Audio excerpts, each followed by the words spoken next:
AI cyber tracker ఎక్కడ? Self tracing సాఫ్ట్వేర్పై focus పెట్టని ప్రభుత్వాలంట. వేలల్లో నమోదవుతున్న కేసులు కట్టడి చేయలేకపోతున్న ప్రభుత్వాలు. ఒక ఏడాదిలోనే రూపాయలు 22,000 కోట్లు జనం సొమ్ము స్వాహా అంట. నేరగాళ్లకు పరాలం మారుతున్న భారతీయ చట్టాల పరిమితి.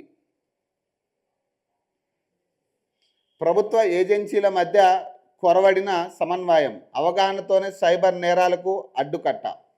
దేశవ్యాప్తంగా సైబర్ నేరాలు పెరిగిపోతున్నాయి. దేశంలో ఏఐ ఆధారిత సైబర్ ట్రాకర్ లేకపోవడంతో నానాటికి కేసుల సంఖ్య పెరుగుతుంది. డీప్ ఫేక్ పెట్టుబడి పెడితే అధిక లాభాల పేరిట, డిజిటల్ అరెస్ట్ల పేరిట సైబర్ నేరగాళ్ళ జనాలను నిండా ముంచుతున్నారు. చదువుకున్న చదువు రాని వారు సైతం సైబర్ మోసాల బారిన చిక్కుకుంటున్నారు. రోజుకు వందల సంఖ్యలో జనాలు సైబర్ బాధితులుగా మిగులుతున్నారు. తీరా సైబర్ మోసానికి గురైన వారు ఫిర్యాదు చేస్తే చీటింగ్ కేసుల్లో పెట్టే సెక్షన్లనే సైబర్ నేరాలకు పెట్టాల్సి రావడంతో మోసగాళ్ళు అదుపు లేకుండా పోతుంది.